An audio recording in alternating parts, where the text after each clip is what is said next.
I went out and did some training at the range yesterday. And that video, I know a lot of people out there like to watch the training videos. I've got maybe a 3-minute video up on Facebook right now. So you can go to Jeremiah Babe, check out the training video if you're into that. Again, there's always people hitting me up in the comments about training videos. And so if you want to watch that, it's about 3 minutes long. Go to my Facebook, Jeremiah Babe, and check that out. It's Thursday, September 19th, 2019. Markets flat today. Dow Jones down 53 points. Bonds were falling. As I sit here making this video this afternoon, as markets have closed, the 2-year and 10-year are only 4 basis points apart. Expect to see another inverted yield curve coming soon. New York Fed injecting another $75 billion into the repo market today. Yet people are telling you, your friends, your family members, people on TV, the business analysts, they're all telling you everything is okay. I'm here to tell you right now, we have more indications as I'm reading to you today that things are not okay. In fact, they're much worse than most people can even imagine, and they're about to get much worse. I'm going to give you a reason, one solid reason why they're going to get much worse, because Jerome Powell is warning you that they're going to get much worse. Yesterday, Jerome Powell confirmed that QE4 is coming, just not today. Here's what Jerome Powell said yesterday. It is certainly possible that we'll need to resume the organic growth of the balance sheet sooner than we thought. Doesn't sound like he has as much confidence in this market than what he had a couple weeks ago. Moments after Powell confirmed that QE4 is indeed on its way, around 2:50 p.m. Eastern Time, stocks spiked and the dollar slumped. Expect more problems in this repo market, expect more problems in the stock market. They are losing control.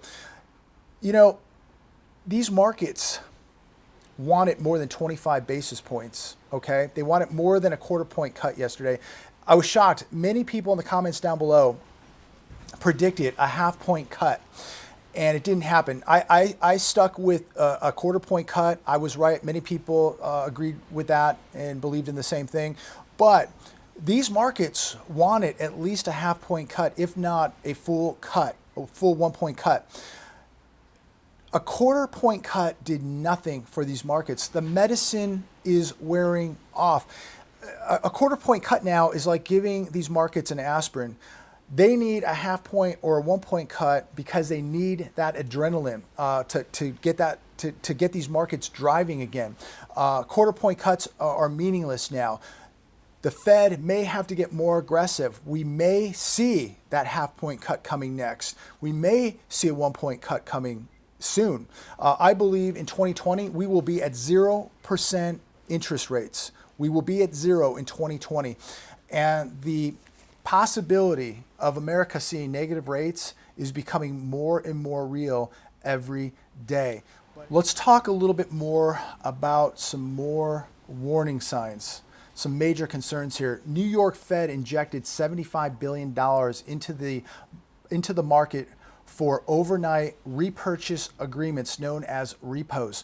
The Fed intervened in the market on Tuesday and Wednesday after interest rates spiked higher at the start of the week. Tuesday, they injected $53 billion of cash. Wednesday, they injected $75 billion of cash.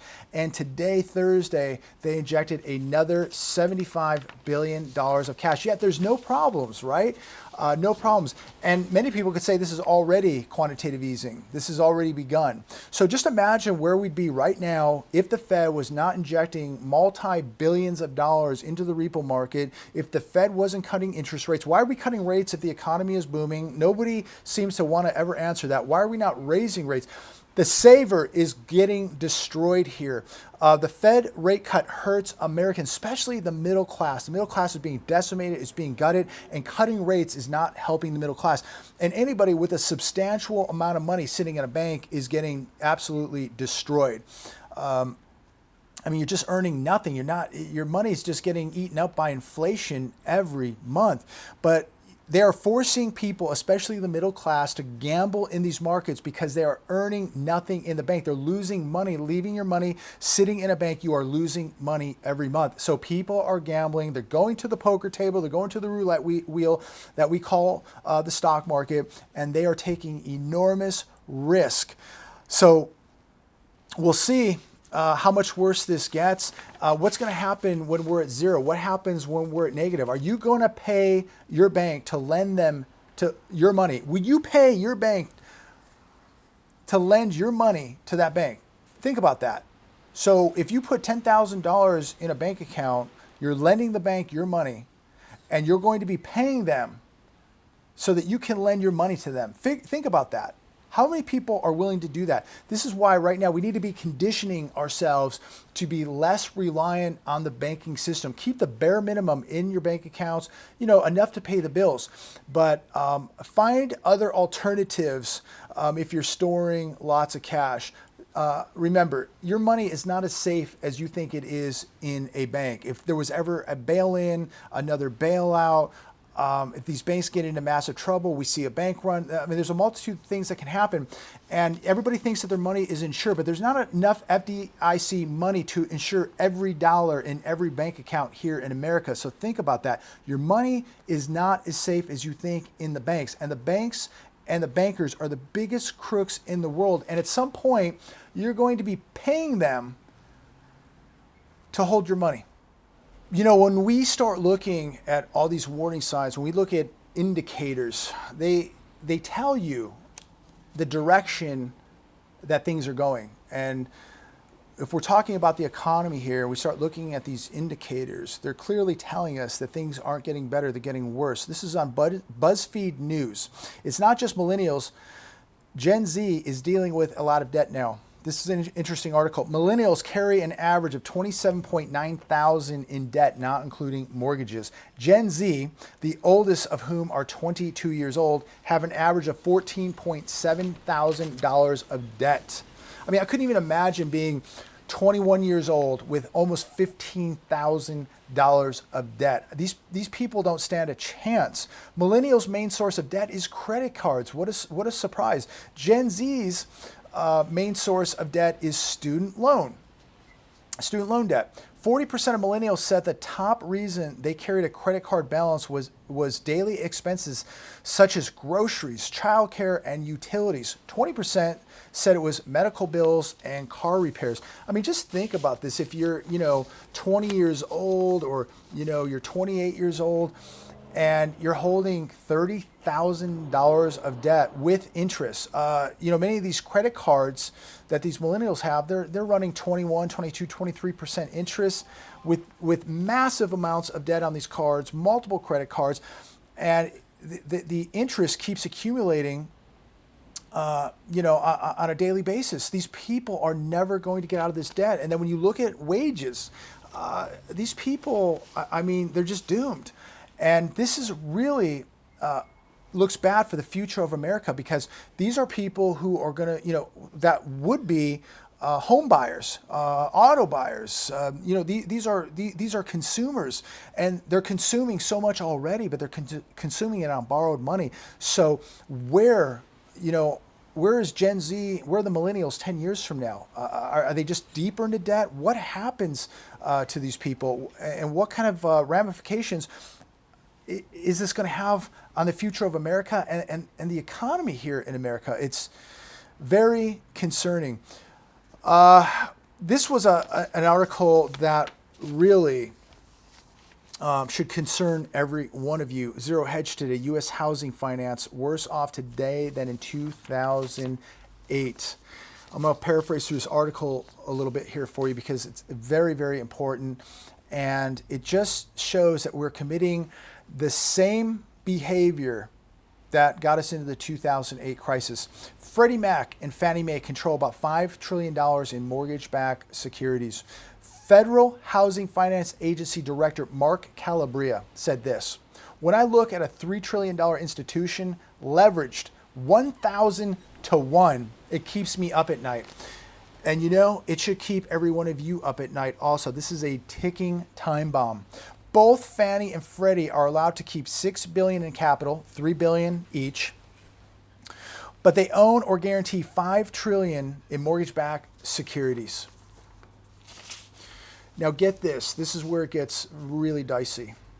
If 1/10 of 1% of Fannie and Freddie's mortgages go bad, it would wipe them out and they would have no capital left. Without these two entities repackaging and guaranteeing mortgages, the sales of homes would be decimated. Again, this should keep every one of you up at night thinking about this happening right now. This is worse than 2008. Remember, the bubbles are much more inflated than they were in the 2008 crisis.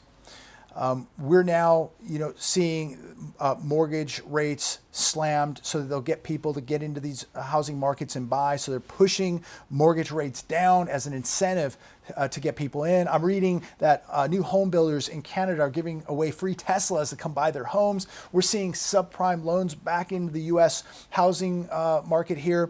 And the housing bubble continues to inflate, getting bigger and bigger. And it's going to be worse than the one that you saw in 2008. And the housing bubble is only one bubble. And it is the one bubble that is going to do an enormous amount of damage to the U.S. economy. We also have a bond bubble. We have a stock market bubble that are also massive that will do huge amounts of damage to the U.S. economy. These three bubbles are probably the three scariest of them all. But there are bubbles in many of the other asset classes that are overinflated that are going to do a lot of damage also. But when I look at the bond bubble, the stock market bubble, and the housing bubble, these three are going to probably do the most damage of them all. So be aware. And, if you're looking at real estate right now, enter with caution. I think we are getting at the very height of this bubble. Could it go another year? Yes, of course. Could it go another 2 years? I think that's really pushing it. But if you bought a house in the next 6 months and the market crashed a year, you are going to be in a world of hurt. You're going to be upside down. I think right now is a time to be very, very conservative and really follow what is happening in these markets. Watch these bubbles closely. You do not want to be a casualty of this disaster. When we look at what's happening at the repo market and this massive injection of cash by the Fed, quite possibly already the beginning of QE4, it is a major indication that they are losing control. When we look at the plunge in bond yields today, when we look at the 2-year and 10-year getting very, very close to inverting yet again, when we look at another rate cut because things are doing so well, we have to cut rates, yet people never ever question, why are we not raising rates? Why are we cutting rates in such a good economy? When the Fed is already telling you that QE4 is coming, these are all bellwethers to what is coming. Another one, this China trade war, these negotiations with China. The administration came out today, said that they're ready to raise 50 to 100% on the tariffs if we do not get an agreement. So again, more talk, more threats. We are farther apart than when we began, okay? The tariffs are higher on both sides than when we began this trade war. And I believe that this trade war is not going to end anytime soon. It is going to have ramifications on the economy and on the markets, not to the extent of other things such as the debt. I think we put too much leverage into the trade talks in regards to the markets and the economy. Yes, it does have an effect, but not to the extent of the real enemy, which is debt. The debt is what is going to collapse the U.S. economy. It is what is going to collapse the stock market. It is going to be debt, not China, not trade negotiations, not a trade war. It is going to be debt. Yeah. Yes, Fannie Mae, Freddie Mac, leveraged 1,000 to 1. It is a ticking time bomb without a doubt. But not only that, we have major overinflated bubbles such as the housing bubble, of course, the bond bubble, the stock market bubble, and we have a lot of other bubbles in literally every asset class that are overinflated. But the three biggest ones are going to be the bond bubble, it's going to be the stock market bubble, and it's going to be the housing market bubble. But it's going to set off other bubbles smaller bubbles that are going to have also major cataclysmic effects on this economy and on the stock market. And I truly believe you must be preparing as much as you can, because I think time is running out. That doesn't mean that it's going to happen tomorrow. Doesn't mean it's going to happen next week. It could happen 2 years from now. It could happen 3 years from now. It could happen 3 weeks from now. Nobody knows. But there's no way you should be taking that chance. Now is the time to be preparing. You need to be walking closer to God. You need to be getting in better physical shape. You need to continue topping off all your preps: water, food, gear, security. And of course, I truly believe that you got to have precious metals. I don't think you can go into this not believing that you have to have some precious metals. You have to. People will say, well, you got to have beans, you got to have food, and you better have water, because gold and silver is going to be worthless. You'll be throwing it into the streets. It's the end times. First off, nobody says the end times. No man knows the end times. And I certainly don't believe this is the end times. I believe that America is going to be tested. I believe America is going to be rocked. But by no means do I believe this is going to be the end times. I believe this is an awakening. I believe God's people, this is the time God's people are going to wake up. This is the time America wakes up and we get our country back. But doing so, we better be prepared. And that means you better have your gear, you better have security, you better have your preps, and you better have precious metals. These people who think that it's just about having a can of beans and a bottle of water and that's going to get you through it. First off, people are going to come to your house, they're going to steal your can of beans, they're going to steal your water, okay, if you don't have security, okay? Now, when the dust settles and we get back to monetary balance, we get back to a monetary system, do you want to be holding a can of beans, or do you want to have an ounce of silver? Think about that. Do you need a bottle of water, or do you need an ounce of silver or an ounce of gold? There's been no time in history where a collapse has lasted forever, okay? We're going to get back. We're going to get back up and running. We may have a new currency. We may have a new dollar. It may be backed by gold. It may be backed by silver. It may be backed by a combination. We may have a crypto backed by gold. There's an array of things that could happen, but you don't want to be one-dimensional. Oh, I'm going to have some water, I'm going to have some beans, and I'm going to last. No, because somebody's coming to your house, they're going to take your beans, they're going to take your water, they may take your kids, they may take your wife, so you better have security. Look, we all know the number one asset is walking close to God, and right under that is security, okay, to protect that water, to protect those beans, protect your family, to protect that gold, protect that silver. But I don't see how anybody believing that we're going into a collapse doesn't believe that you should have some gold or silver. It's not all about beans and water, okay? Because gold and silver will continue to buy food even in a depression, as history has taught us in every country, every part of the world. Gold and silver has always had value, even in the worst of times, even in financial collapses, even in currency collapses, even in depressions. Gold and silver still bought goods and services. Now, what happens when we come out of a collapse and the dust settles? You want to be ahead of the game. You want to be holding real money. This is where I think people really succeed. This is where I think people really survive and people really prosper, is after the collapse, if they're holding real money like gold and silver. Look, a can of beans and a bottle of water isn't going to be worth much after the collapse, okay? Because the water's back on, the food's back in the stores. What does everybody want? They're going to want real money, gold and silver. And so it may not be as important during the collapse, but it's super important coming out of the collapse, and it still has importance during the collapse. Things will be on sale during a collapse. Do you think paper currencies are going to have buying power, or do you think real hard assets like gold and silver are going to have buying power? Do you think that 100-acre farm is going to want fiat paper currency, or do you think that bank that owns that farm is going to want the real money, real gold, real silver? That's how I see it. People have commented down below who I recommend. I recommend SD Bullion. That's where I buy all my gold, all my silver. Link down below, SD Bullion. They've been phenomenal. Everybody that I know that has ordered there has had fantastic service. And I got turned on to SD Bullion by the people down below in the comments. So I like them so much. That's all I've been using is SD Bullion. I don't work for SD Bullion. I don't sell precious metals. I don't own a gold mine or a silver mine, just to be clear. I don't work for anybody. I'm an independent contractor in the security field. So just to set the record straight, I don't work for any precious metals company, and I don't own a gold mine like many people think. So again, the trolls out there who don't own gold or silver, who don't have security, who don't have any food or water, they're the ones that will continue to tell you that you shouldn't either. But I'm telling you, you should. Gold and silver have never been worth zero since the beginning of time. And the amazing thing about gold and silver is they're mentioned in the Bible hundreds of times, and they're even in heaven. So for the good people out there, when you go to heaven, you're going to see silver up there. You're going to see gold up there too. You're going to be walking on streets of gold in heaven.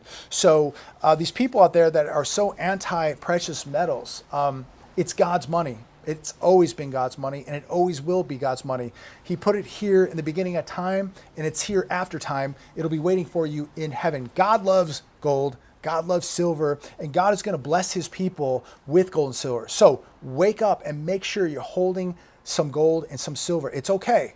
God made it, and God is allowing his people to have it, and he's going to bless his people with it. So protect yourself with it right now. Protect yourself with hard assets, with the real metals, gold and silver, not paper. Paper is not going to be here. It's not going to stand the test of time, and it's certainly not going to stand up against this collapse. You need real metal. You need armor.